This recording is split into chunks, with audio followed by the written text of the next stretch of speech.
সম্মানিত ভিউয়ার্স, আসসালামু আলাইকুম।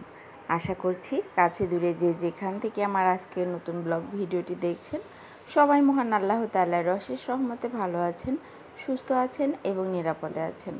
আলহামদুলিল্লাহ, আমরাও ভালো আছি। বেশ কয়েকদিন পরে নতুন আরও একটা ব্লগ ভিডিও শেয়ার করছি আপনাদের সাথে। আশা করছি প্রথম থেকে শেষ পর্যন্ত এই সাথেই থাকবেন, ভালো লাগবে। আর ভিডিওর শুরুতে সবার কাছে একটা অনুরোধ থাকবে পুরো ভিডিওটা দেখার জন্য। আর ভিডিওর কোনো অংশ ভালো লেগে গেলে অবশ্যই ভিডিওটিতে একটা লাইক দিতে ভুলবেন না।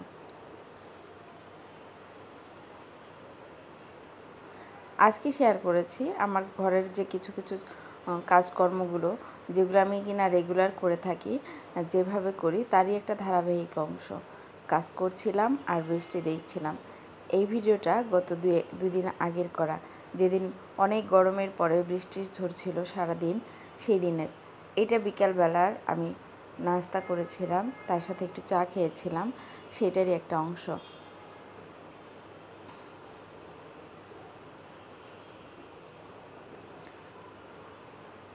আগের দিন বিকেলবেলার কিছু কাজের অংশ এবং সারাদিনের কিছু অংশ মিলিত করে যে আমি শেয়ার করেছি। যারা নিয়মিত ব্লগ ভিডিওগুলো দেখতে পছন্দ করেন, আশা করছি তাদের ভালো লাগবে। আমাদের প্রতিটা মানুষেরই নিজের যত্ন নিজেরই করা উচিত। নিজের ভালো লাগার গুরুত্ব নিজেকেই দেওয়া উচিত সবচেয়ে বেশি পরিমাণে। আমরা অনেকেই আছি যারা ফ্যামিলিতে থাকি, যারা ছেলে মেয়ে, হাজব্যান্ড, তারপরে হচ্ছে বাসায় শ্বশুরবাড়ির লোকজন থাকলে বা মেহমান থাকলে সবারই কিন্তু আমরা যত্ন করতে পারি। আমার ভালো লাগুক চাই না লাগুক, সবসময় কিন্তু এই কাজগুলো আমরা করে থাকি মানুষের জন্য। কিন্তু আমি মাঝে মাঝে চেষ্টা করি, মাঝে মাঝে নিয়মিত করার চেষ্টাই করি, নিয়মিত না পারলে মাঝে মাঝে করি, নিজেকে একটু সুন্দর করে। আর বিকালবেলার যে নাস্তাটা খাই সেটা আমি সুন্দর একটা বাটিতে বা সুন্দর একটা প্লেটে নিয়ে খাই। আর এই যে চাটা খাই সেটাও কিন্তু একটু নিজের জন্যই করেছি, তারপরেও খুব যত্ন করেই করেছি। এই যে চাটা বসে এখন আরাম করে আয়েশ করে খাবো, এটার মধ্যে কিন্তু আলাদা রকমের তৃপ্তি আছে। তো নাস্তাটা খাওয়ার পরে, চাটা খাওয়ার পরে মনটা এত বেশি ভালো লেগেছে, আমি কাজ খুঁটে খুঁটে বের করছি।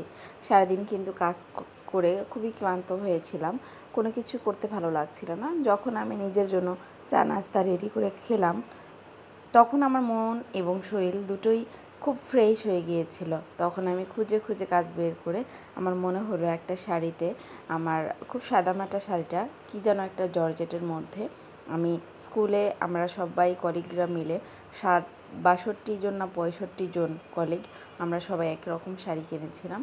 তো সেই শাড়িটাই দেখলাম যে একটু টার্সেল লাগালে বেশি ভালো লাগবে, বেশি সুন্দর লাগবে। তো যেই ভাবা সেই কাজ। আমি সেই সুন্দর লাগানোর জন্য আমার ঘরে লাল সুতো ছিল, লাল রেশমি সুতোগুলো আমি কিনেছিলাম একটা নকশি কাঁথা সেলাই করার জন্য। এবং যখন আমি যাই কিনি না কেন, একটু বেশি করে কিনি বা যতটুকু থেকে যায় একটু যত্ন করে রেখে দেই, যেন নেক্সট কোনো কাজে আমি লাগাতে পারি। তো টার্সেলটা লাগানোর পরে সত্যি শাড়িটা কিন্তু অনেক সুন্দর লাগছিল আমার নিজের কাছে, এত বেশি তৃপ্তি লাগছিল। শাড়িটার মধ্যে বেশ কয়েকটা কালার ছিল, যেটা কিনা আমি চেষ্টা করেছি, হুবহু কালার পাইনি। তবে আমার কাছে মনে হয়েছে এর মধ্যে আমি একটা গাঢ় পেস্ট কালারের টার্সেল দিলেও ভালো লাগতো। কিন্তু দেখলাম চারদিকে পার করা যে চিকন বর্ডারটা, এটা লাল, যার কারণে লালই দিলাম। কাজ করছিলাম পরের দিন সকালবেলা এটা, আর বৃষ্টি দেখছিলাম। এত বেশি গরমের পরে এই বৃষ্টি এতটা বেশি স্বস্তি দিয়েছে, ঠিক যেমন আমার মনটা স্বস্তি পেয়েছে চা নাস্তা খাওয়ার পরে, নিজের একটু যত্ন নেওয়ার পরে, তখন যেরকম ভালো লেগেছে। এই গরমের পরের যে বৃষ্টিটা হওয়ার পরে যেরকম স্বস্তি দিয়েছে বা ভালো লাগছে, ঠিক সেরকমটাই লেগেছে। তো বেডটা গুছিয়ে নেওয়ার পরে বেডের আশেপাশে যা আছে বেডরুমে, আমার এই বিছানা ঝাড়ুটা দিয়েই যতখানি পারি ঝেড়ে ঝুড়ে নেওয়ার চেষ্টা করি, যতখানি নাগাল পাই। বেডের এই সাইড টেবিলটা আমার, এটা হচ্ছে সোফার একটা টুল। তো এইখানে আমি বেডের সাইড টেবিল হিসেবে ব্যবহার করছি। এখানে এটা দেওয়াতে কিন্তু খাটটাও স্ট্যান্ডার্ড লাগে এবং দেখতেও ভালো লাগে। আর হচ্ছে অনেক কিছু রেখে এখান থেকে কাজ করা যায়, এটা কিন্তু একটা সুবিধা। মোবাইলগুলো রাখা যায়। সোফাটার উপরে আমি একটা এক্সট্রা কাপড় দিয়ে রেখেছি। এটা দিলে যেমন সোফাটা ময়লা হয় না, তেমন দেখতেও আমার কাছে মনে হয় যে একটু অর্গানাইজ লাগে। তো ফার্স্ট বেডরুমটা গুছিয়ে আসার পরে সেকেন্ড বেডরুমে চলে আসলাম। সেকেন্ড বেডরুমটা একেবারে চেঞ্জ করে নিব। এই চেঞ্জ করার জন্য আমি আগে প্রথমে ঘরটা ঝেড়ে নিয়েছি, ঝেড়ে ফ্যানটা মুছে নিয়েছি, তারপর হচ্ছে বিছানাটা চেঞ্জ করে দিচ্ছি। আগে যেমন স্কুলে থাকা অবস্থায় আমি যখন জব করেছি, স্কুলে সারাদিন থাকার পরে আমি পড়ানো নিয়ে এত বেশি ব্যস্ত ছিলাম, বাসায় একটার পর একটা ব্যাচ আসতো আর যেত। তো সেই সকাল 7:30 থেকে 7:30টায় আমি ক্লাসে ইন করতাম, স্কুলে ইন করতাম। তারপর থেকে শুরু হতো দুপুরবেলা 2টায় যখন বাসায় আসতাম, এসে জাস্ট গোসল খাওয়া, নামাজ পড়ার পর থেকেই পড়ানো শুরু করেছি। আর ওদিকে রাত 10টা পর্যন্ত, 10টার দিকে বা 9টা 9:30টার দিকে আমি রান্নাঘরে গিয়ে রান্না শেষ করে খাবার দাবার খাওয়া পর্যন্ত বা রান্নাঘর গুছিয়ে বিছানায় আসা পর্যন্ত 11:30 প্রায় 11:15 বেজে যেত। এতটা বিজি লাইফেও আমি শুধু শুক্রবারে যখন সময় পেতাম তখন শুধু শুক্রবারেই সবগুলো কাজ একসাথে করে ফেলতাম। এই তো আমি খাটটা মুছে নিচ্ছি, সেই সময় আমার ছেলেও মুছার চেষ্টা করছে। একদম সবসময় আমার সাথেই থাকে বলে আমি যেই কাজগুলো করি সেই কাজগুলোই করার চেষ্টা করছে। আলহামদুলিল্লাহ। আমি চাই যে হোক ছেলে বাচ্চা হোক মেয়ে বাচ্চা, সবাই ঘরের কাজগুলো শেখা উচিত এবং পরিষ্কার পরিচ্ছন্ন গুছিয়ে করা উচিত।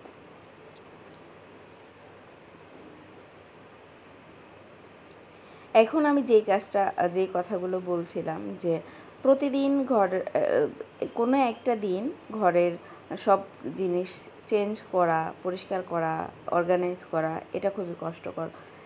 শুধু একটা একটা করে বেডরুম বা একটা একটা করে কাজ যদি প্রত্যেক দিন রেগুলার রুটিনের মধ্যে একটা অ্যাড করা যায় তাহলে কিন্তু ঘরটাও নিট অ্যান্ড ক্লিন থাকে, পুরাটাও এলোমেলো হয় না। তারপর হচ্ছে কাজ করতেও কিন্তু সুবিধা হয়।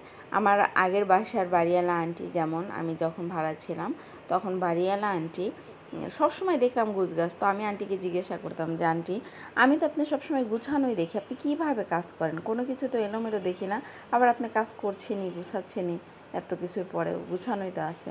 তখন আন্টি বলতো যে আমি যখন ঘর দোর ঝাড়াঝাড়ি করি, পরিষ্কার করি, বিছানা চেঞ্জ করি, তখন প্রতিদিন এক একটা ঘর এক এক দিন করি, তো একসাথে সবগুলো ঘর করি না, যার কারণেই গুছানো মনে হয়। আসলেও কাজ শেখার কোনো বয়স নাই, মানুষ নাই, শেষ নেই। সবার কাছ থেকে আমরা চাইলে ভালো কাজগুলো শিখে নিতে পারি।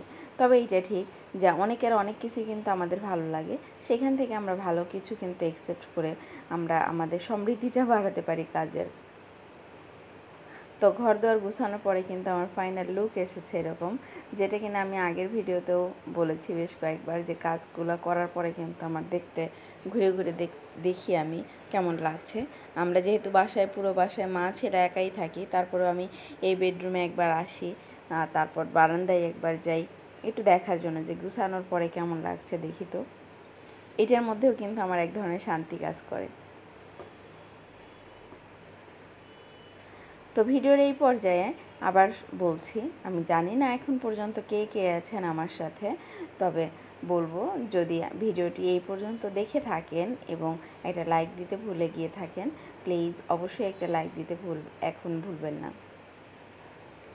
আর আজকে আমার চ্যানেলে নতুন হয়ে থাকলে আপনি চাইলে আমার চ্যানেলটিকে সাবস্ক্রাইব করে আমার পাশে থাকতে পারেন।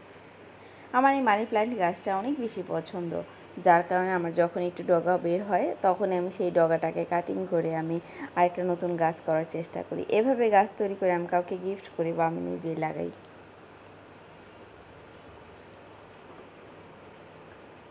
আসলে মানুষের নিজের শখ, নিজের প্রয়োজনীয়তা, নিজের প্রতি গুরুত্বটা দেওয়া বেশি উচিত। আমার চোখে দেখা এমন অনেক মানুষ আছে শুধু সংসারের জন্যই করে যাচ্ছে কাজকর্ম, শুধু মানুষের জন্যই, ছেলে মেয়ের জন্য, হাজব্যান্ডের জন্যই কাজকর্মগুলো করে যাচ্ছে।